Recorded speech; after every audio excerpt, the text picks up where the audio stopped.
Welcome to the Tech Days on Factory Automation and to my keynote speech on the Cyber Resilience Act. I'm Dennis Kipker. I'm professor for cybersecurity law and research director at the Cyberintelligence.institute in Frankfurt am Main. And I'm happy to tell you something new about the EU Cyber Resilience Act, why we need such a regulation, and why it is of such a high importance for so many manufacturers, importers, and distributors of products with digital elements. And there is really, and indeed, a long story that goes behind this Cyber Resilience Act for several years. So what's the story behind the EU Cyber Resilience Act? So over the past 10 years, networking through digital products in the IoT as well as in the industrial IoT environment, and therefore B2B and B2C sectors have increased significantly. And with the increase of the use of such a technology, the threats in the digital space are also increasing significantly, and we can see this in statistics, for example, every day, especially as products are used not only by consumers, but also by small and medium-sized enterprises, big, large industrial companies, and even critical infrastructures. And that means that cybersecurity of IoT products as well as IIoT products is getting more important than ever for every one of us. And at the same time, we have also seen that the protection of the digital supply chain has gained a high relevance and high importance as well, because more and more cyber risks are associated with that digital supply chain, and they can also be considered as highly relevant. What are the risks and elements of these risks of products with digital elements that we can find in the digital supply chain? So firstly, of course, the digital supply chain is difficult to trace for every company, because every company uses a lot of different software products, hardware products, and sometimes it's really difficult to say how long a product has been used and in which parts of the company a product has been used, and what could be results of faulty products, of cybersecurity risks going on with that product. Secondly, the companies only have a very limited scope for shaping cybersecurity in the digital supply chain, because a lot of companies, they rely on products that have placed on the market that are ready to use on one hand, but on the other hand, it is not clear how cybersecurity is reached in these products, what the manufacturer is actually doing to keep the product cyber secure, and of course, if the documentation is up to date. And the last thing is a company which is using a certain product really accessing and evaluating the documentation as part of an information security management system that is implemented in such a company. Third part is that many manufacturers have done too little for the cybersecurity of their products, their own products in the past. And that means we have, of course, a lot of cyber unsecured products in the market. And that means also that there is a high need for such a regulation, such as a Cyber Resilience Act, which makes cybersecurity of products with digital elements as an imperative for many companies that will be affected by this regulation. So what about the story behind the EU Cyber Resilience Act?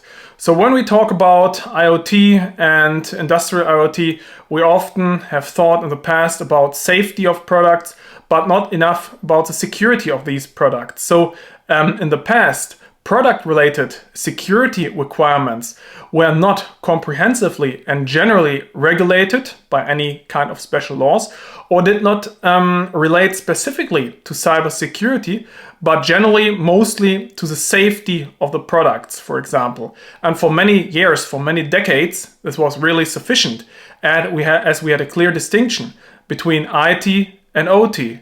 But today, of course, the situation has been changing, and this is why the European legislator is trying to regulate the cybersecurity issues of products with digital elements. And firstly, you had always been talking about the safety, but less the security of the products. And digitization was really not a priority at first. And this, from a legal and compliance perspective, resulted in a quite unclear understanding of product-related cybersecurity requirements. This led to some kind of fragmentation of these requirements, and of course, in the result, it lowered the cybersecurity standards for digital products. But as you can also see on the left-hand side of the slide, there's a strong interconnection and intersection between safety and security. And this connection between safety and security will be getting even stronger in the upcoming years. The first steps of harmonizing European product-related cybersecurity law was the so-called EU Cybersecurity Act. And this is, when it comes to cybersecurity regulation, a quite old law. Let's call it like this. So the EU Cybersecurity Act, the CSI, was the first general technology-related regulation of cybersecurity in the European Union, and it was adopted in the year 2019 as an initial response to this shortcoming that I have described to you in the last minutes. But frankly speaking, a lot of people did not hear about the Cybersecurity Act so far, even though it had the task of regulating product-related cybersecurity.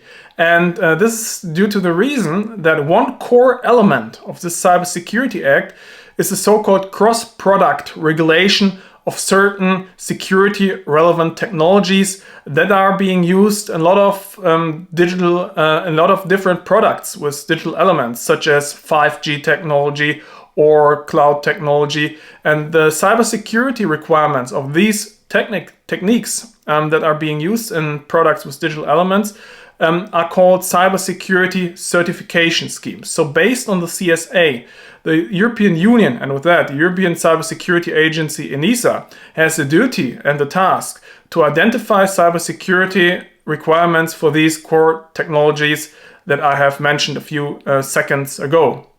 But there have been concerns coming from the industry regarding such a legal proposal from the European Union, because the industry assumed that there would be conflicts between these cross-product cybersecurity certification schemes and existing requirements, not legal requirements, but technical requirements from decades of harmonized and standards-based European product law based on the so-called new legislative framework, the NLF.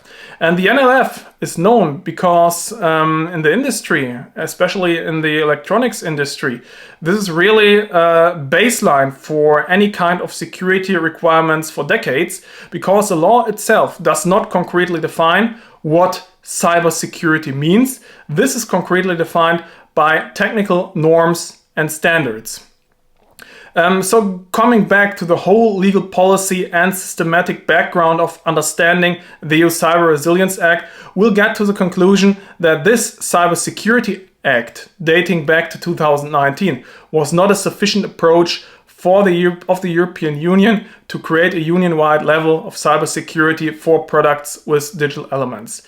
And this is why the European Union decided to introduce a new regulation, which is called the EU Cyber Resilience Act. So the EU Cyber Resilience Act can not only be seen as a solution for the technical and cybersecurity problems that I have prescribed aforementioned, but it's also some kind of political solution to the legal difficulties we had in the product regulation for cybersecurity. So the idea of the Cyber Resilience Act is the creation of a uniform European legal basis that specifically regulates the cybersecurity of these products with digital elements. I will come later on to that term and its concrete explanation.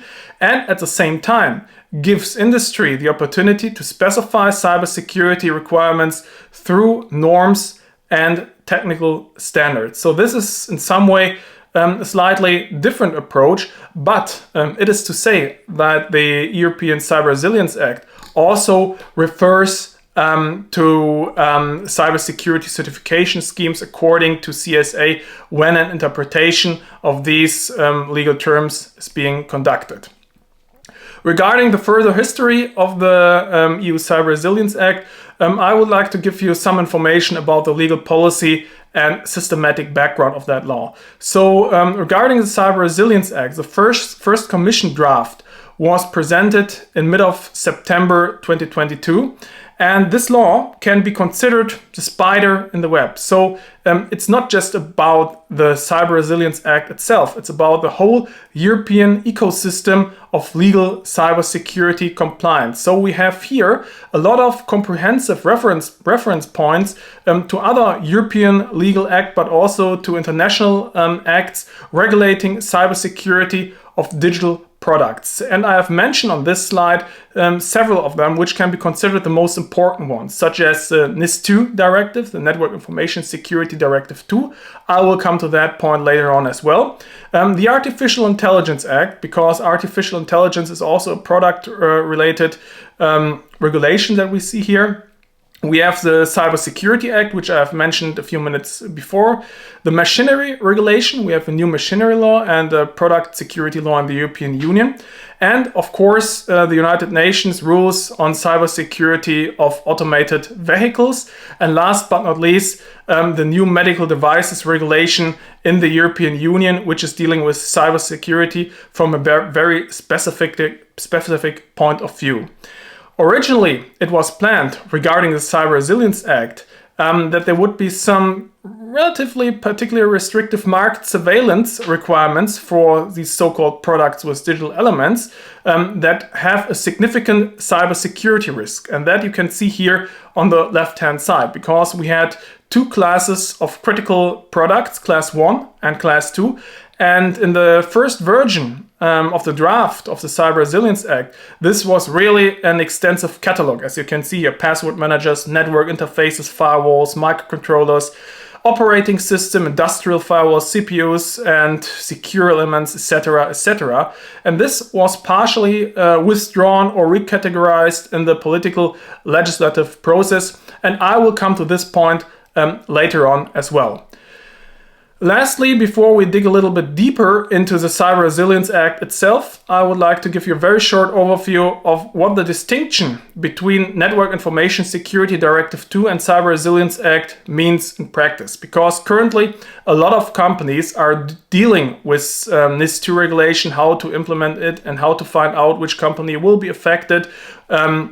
If there are any subcontractors that are affected by this law, and what technical and organizational measures according to NIS2 will mean. And there will be definitely companies that will be affected on one hand by NIS2 directive and on the other hand by the Cyber Resilience Act as well.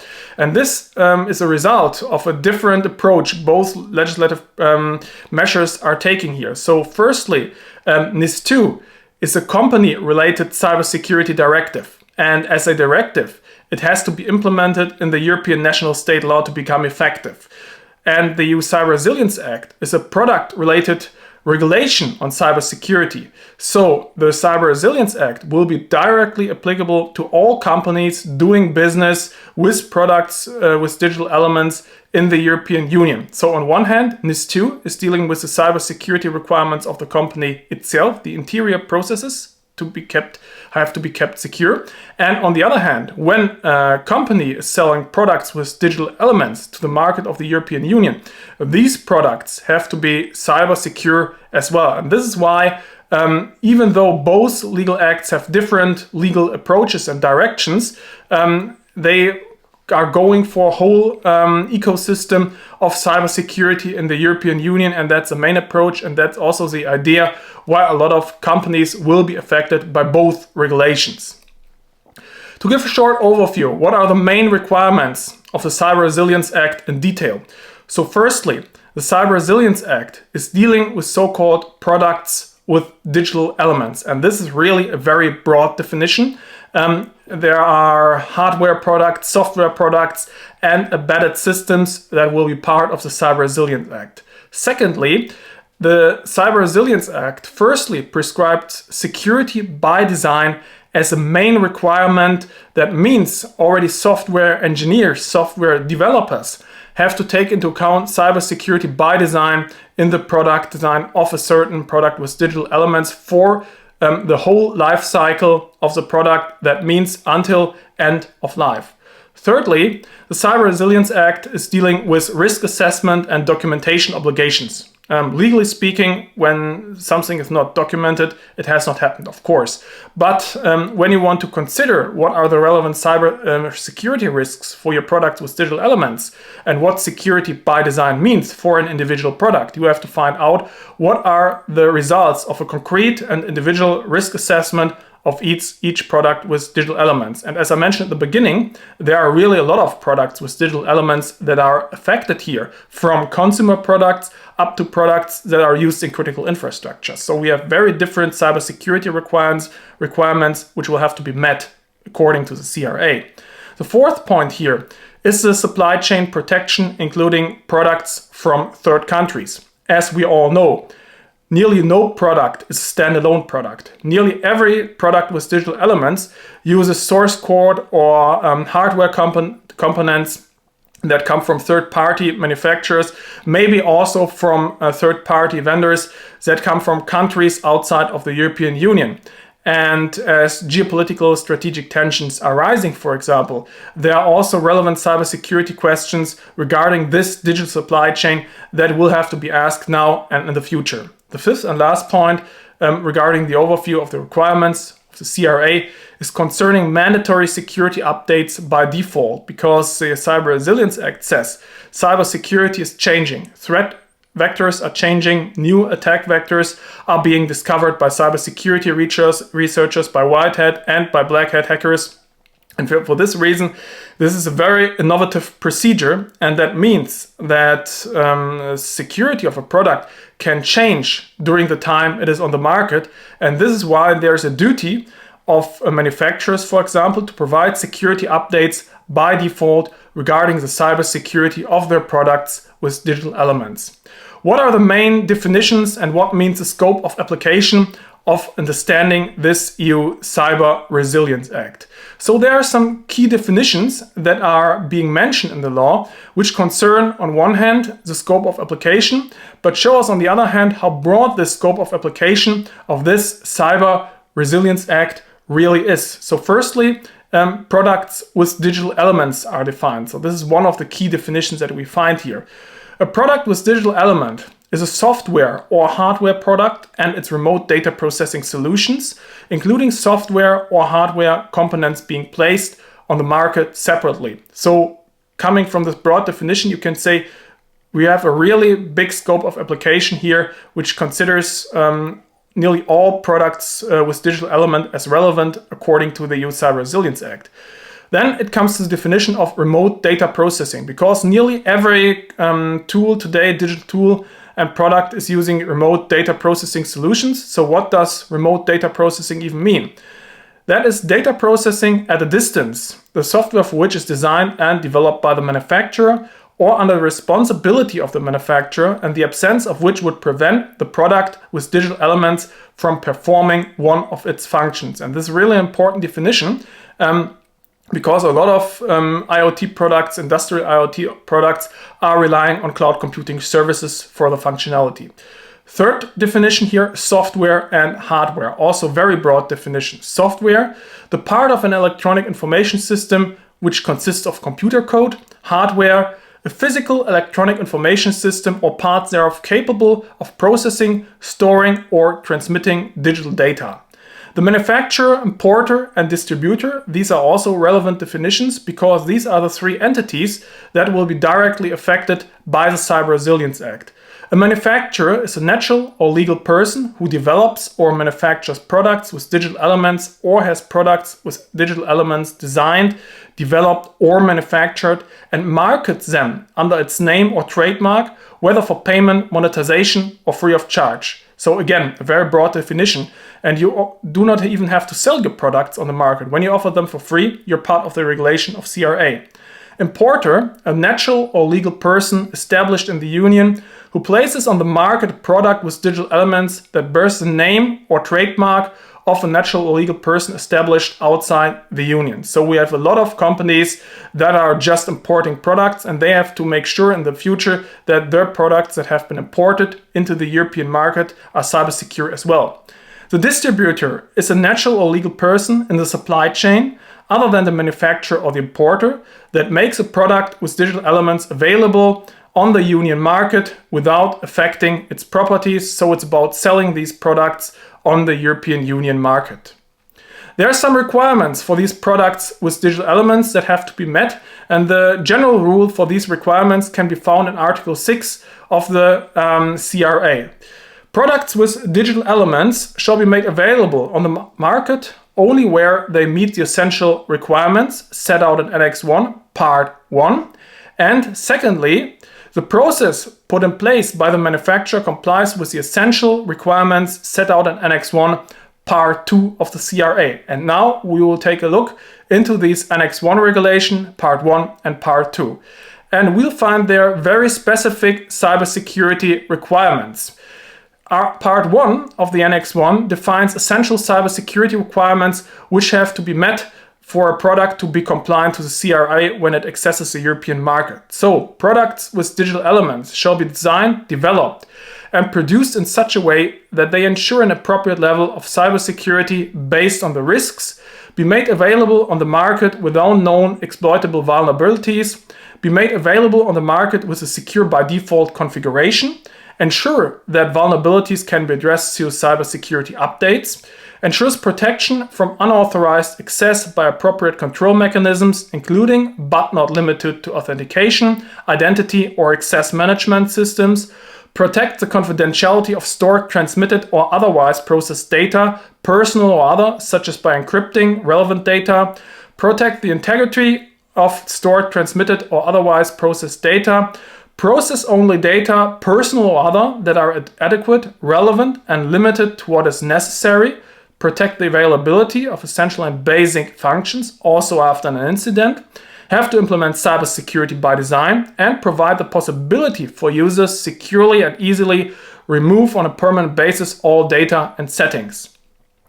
Part 2 of this Annex 1 regulation, which have to be additionally considered, define vulnerability handling requirements for products with digital elements. That means that manufacturers of products with all these digital elements shall identify and document vulnerabilities and components contained in products with digital elements, address and remediate vulnerabilities without delay, including by providing cybersecurity updates, apply effective and regular tests and reviews of the security.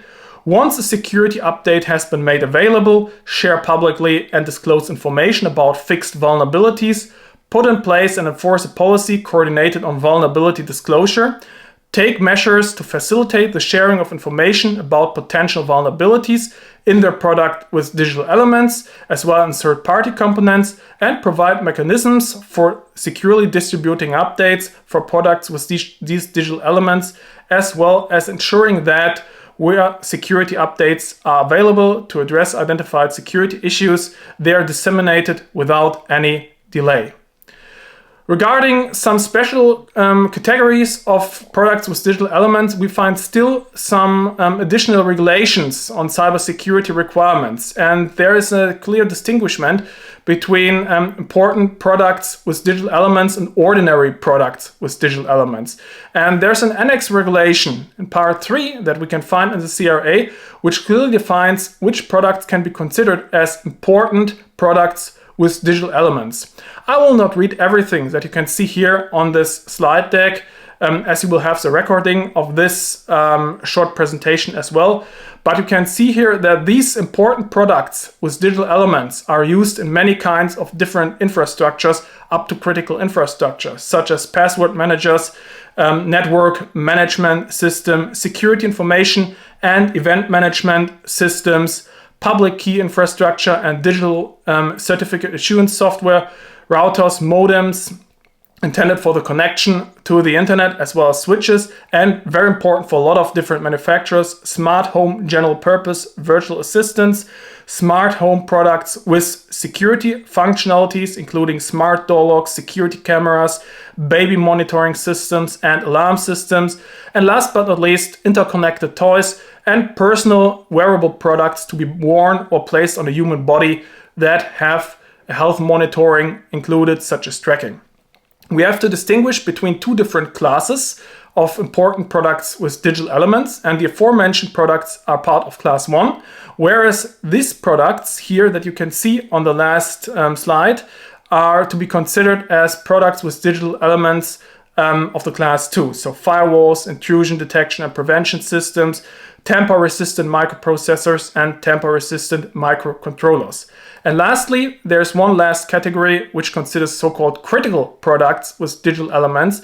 This category is relatively limited to hardware devices with secure boxes, smart meter gateways, and other devices for advanced security purposes, including for secure crypto processing, as well as smart cards or similar devices, including secure elements.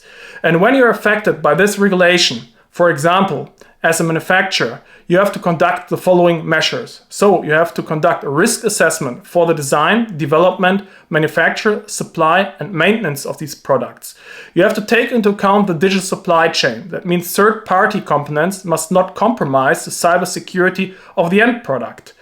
There is a documentation obligation, declaration of conformity and consumer information, and a determination of a support period for the normal life cycle of a product, but at least of 5 years. And this has been a really broad debate in the legal procedures so far, how long the support period should be. Corrective measures in the event of missing inadequate security up to and including withdrawal, recall of a product. And last but not least, so-called notifications to the National Cybersecurity Authority and the European Cybersecurity Agency ENISA after becoming aware of actively exploited security vulnerabilities in your products. And as I mentioned before, these duties do not stop at the manufacturers. They also affect the importer and distributor of products with digital elements. And the legal obligations that we can find here are quite similar to the one of the manufacturers, but they are also clearly distinguished when it comes to the duties of the manufacturer, the importer, and the distributor. So for example, the importer has a task of only placing on the market the products with digital elements that have a high level of CRA conformity. There are requirements for importers comparable with the manufacturer, and some additional information obligations towards the customer, in particular the contact details of the importer. There's also the option of withdrawal recall in the event of non-compliance with the CRA of the product with digital elements, and in the event of security weaknesses of such a product, information to competent market surveillance authorities in the member states and manufacturers must be issued. The obligations of the distributors are quite comparable to the requirements of the importers with regard to conformity with the CRA, but there are also some duties of additional verification of whether the manufacturer and importer have complied with the CRA requirements before placing a product with digital elements on the European Union market. There are some sanctions and penalties for non-compliance with the rules of the Cyber Resilience Act. And in the event of inadequate action or non-action by the manufacturer, there might also, as the hardest sanction, the prohibition of a product distribution possible on the European Union market. And the EU states that the national legislators and also the national authorities in charge have to take place effective, proportionate, and dissuasive sanctions. And these sanctions are really comparable to the ones that we can find in Network Information Security Directive 2, as well as in the Cyber Resilience Act. So we have a maximum fine of 15 million euros, or if the offender is a company, up to 2.5% of its total worldwide annual turnover in the previous financial year. We have also some more grades of penalties and sanctions. For example, for minor infringements, the grading starts at 10 million euros or 5 million euros, or up to 2%, 1% of the total worldwide annual turnover achieved in the previous financial year. And there might also be multiple fines for the same infringement not excluded. So to come to a conclusion, we have seen that the Cyber Resilience Act is really an important rule. And we have also seen that there are some implementation deadlines that I have not mentioned yet. So the Cyber Resilience Act was adopted by the European Parliament on March 12, 2024. And the entry of force is planned for the second half of 2024, according to the EU Commission. And products with digital elements that were placed on the market before 36 months after entry into force of the Cyber Resilience Act, are only subject to these requirements if these products are significantly modified after this date. So in principle, we can say the provisions of the CRA apply with some sector-specific exceptions that we can find in the law from the 36 months after the legal act comes into force. Thank you very much for your attention, and I'm very looking forward to your questions.